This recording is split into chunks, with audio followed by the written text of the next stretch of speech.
Hi everybody, this is Diana, and I just wanted to take a minute to show you how you can ask a question, a grammar question, on my website. So what you do is from the main homepage, you go down here to Grammar Question. If you click here, this will bring you to the Grammar Questions page, and this is where Ola Zur, the editor of reallylearnenglish.com, is answering your grammar questions for you. So what I suggest you do first is to search and see if your question has been answered already. Okay, there's over 600 pages on this website, so maybe your answer has already been answered. Okay, your question has already been answered. If not, then you just go right here, and this is what you do.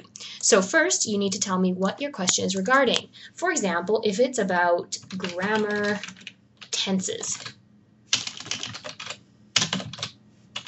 Okay, then you go down here and you ask your question. The main thing that I'm noticing is that some people don't provide enough information. Okay, so when you're asking your question, please make sure to provide a lot of information. Okay, so don't just say, what is the present tense? Okay, I mean, it's a good question, but we need some more information. So for example, you could add to this, when can or can't I use this tense, and why is it so difficult to use it? For example, okay, so really try to provide as much information as you can. Then you go down here. If you have a picture or a graphic that you would like to add, then by all means do so. So you go into your computer and find the picture. Then you can also add some text. For example, grammar tenses. Okay. Then, if you want to provide your information, so who you are, you can do that here by typing in your name and your location. If you do not want to do that, don't worry, you can leave it blank. And then you have to agree to these submission guidelines. So if you click here, you can read those. And then once you have read them, then you can click there to agree. And then just to make sure you are not a robot, you need to type in this word here. Okay, so once you have that word there, click the Ask Me button, and this will submit your question.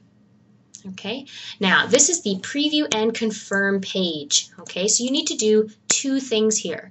You need to set your notification options, and then you need to confirm your question. Okay, so if we scroll down, you can see that this is your page basically. So you've got your title, grammar tenses, you've got your author information, your picture, and the little caption underneath, and then you have your question. Now, imagine if I don't want to repeat the question. You click on it, and then you can change it. Okay, now you can only edit this once. Okay, so for example, if you take that away, you look at it, okay, it's good, and then you click here to save your changes. Okay, and then that's going to be your final submission. Okay, now you need to set your notification options. So if you want to be emailed when Ola answers your question, you need to click the second option. Okay, if you'd like to know when your question has been approved by me, when it's been made live, you can also click this one.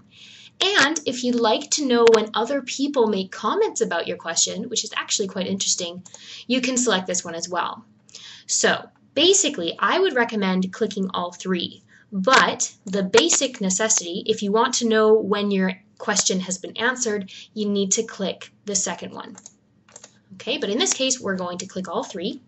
And then you just need to add your name and then your email address. So it could be 123@hotmail.com. Okay, then you click Set Notifications and you're finished. Okay, that's all you have to do, and then what I will do on my end is I will put the question on the website, and then Ola will answer your question for you. Okay, so do take advantage of this. It's a really great opportunity to have your questions answered. Okay, so I look forward to seeing more of your questions on the website. Have a great day.